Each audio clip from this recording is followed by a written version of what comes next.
ma nouvelle maison, construite sur le bord de la rivière Matane, est entourée d'arbres d'essences variées.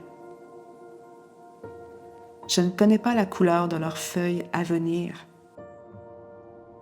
J'imagine un vert tendre au printemps qui s'assombrit durant l'été et s'enflamme l'automne venu. En juillet, je m'y baignerai. Dévêtie du poids de mon nom. Les herbes basses adouciront mes pas entre le seuil de la porte et le rivage.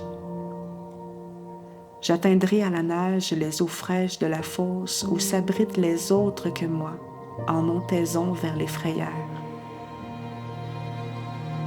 Je suis une femme saumon.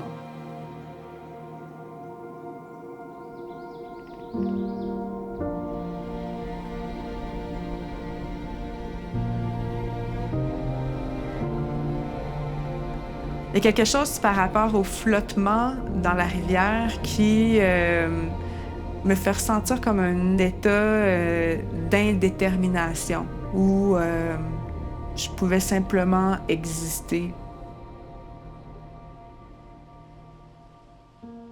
Ma petite famille et moi, on a eu le grand privilège de voyager. Puis je pense que c'est dans cette distance-là que j'ai développé mon appréciation pour l'endroit d'où je viens.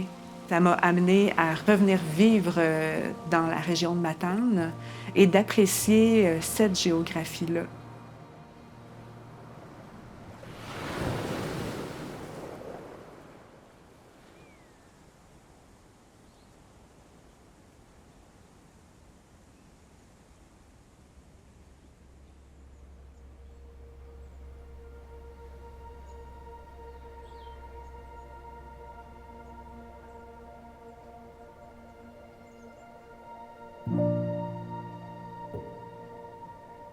Je venais juste de me rendre compte que ça faisait 2 fois que j'habitais le chiffre 148 comme adresse civique.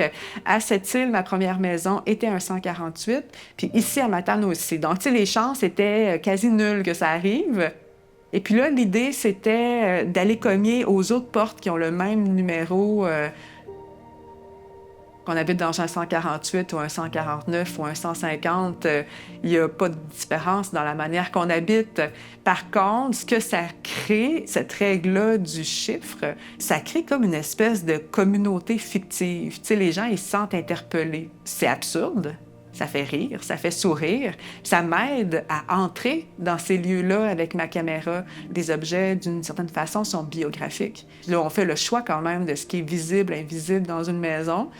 Pour moi, d'aller cogner au pas, puis d'entrer chez les gens, puis de découvrir leur vie quotidienne, c'est devenu autant une aventure que d'aller à l'autre bout de la planète, finalement. Là. J'ai l'impression d'être loin quand je suis l'autre bord de la rue, à l'intérieur de la maison, de la personne qui vit en face.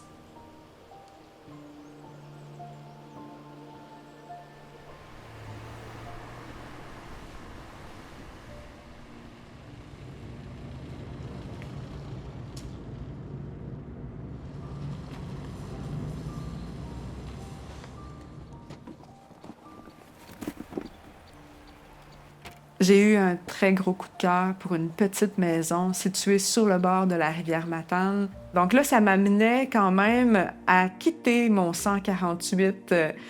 C'est quand même une maison où j'ai habité pendant 12 ans, puis où mes enfants ont grandi. Il y a une partie de ma vie importante là, qui s'est passée ici.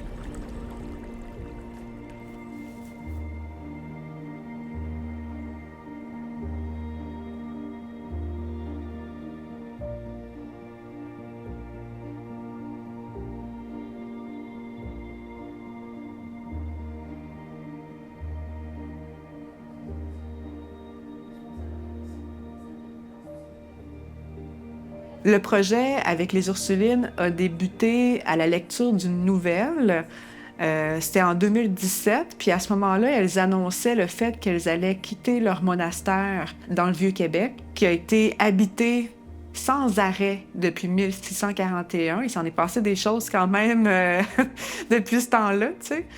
Puis je me suis demandé à quoi ça ressemble l'intérieur de cette maison-là. Elles ont quand même tout de suite été assez sensibilisées à cette idée-là de garder trace de leur passage dans leur monastère et du déménagement aussi, du fait qu'elles allaient quitter éminemment leur maison. Ça a vraiment contribué, ce projet-là, à ma réflexion par rapport à comment est-ce que je peux, moi, en tant qu'artiste, développer une méthode de création, une façon de faire les choses qui est davantage tournée vers l'autre, puis respectueuse de l'autre. Je pense que c'est important peut-être de réfléchir à la photographie comme moyen de prendre soin.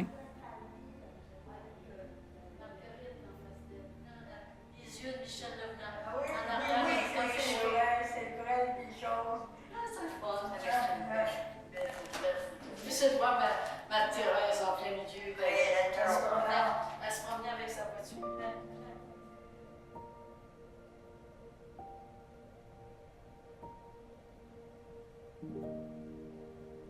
On m'a contactée pour être commissaire au Festival Arts souterrains pour l'édition 2025. Le directeur, Frédéric Loury, lui, il avait tout de suite vu un dialogue possible avec la thématique qu'il souhaitait aborder dans cette édition-là. Comment habiter maintenant? Le motif de la maison est récurrent dans ma démarche. On la retrouve dans plein de projets.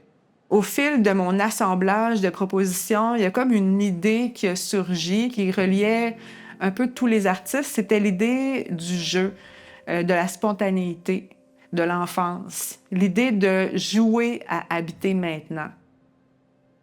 Il y a quelque chose par rapport à l'identité aussi, un questionnement. Je réponds à quelque chose qui est de l'ordre plus de l'intime, de l'identitaire, le fait d'exister à travers la relation avec une autre personne, de se sentir exister.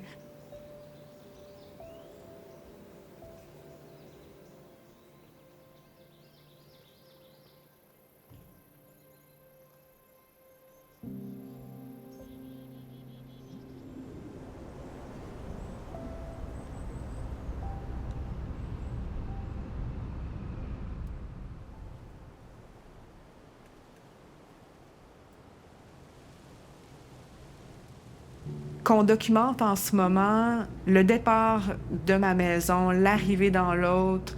Pour moi, ça reflète toute cette transformation-là, cette évolution-là au sein de ma démarche. Aussitôt que j'ai commencé à écrire de la poésie, il y a une présence de l'eau, ça coule entre les lignes. Cette idée-là de la baignade aussi. Le premier texte que j'ai écrit est en lien avec une expérience de baignade dans la rivière Matane. Le corps long, la fatigue au ventre, la peau marquée par le trajet parcouru. Guidée par une mémoire qui persiste, une mémoire tapie dans mes viscères et qui parle sans langue. Je retrouve la rivière de ma naissance.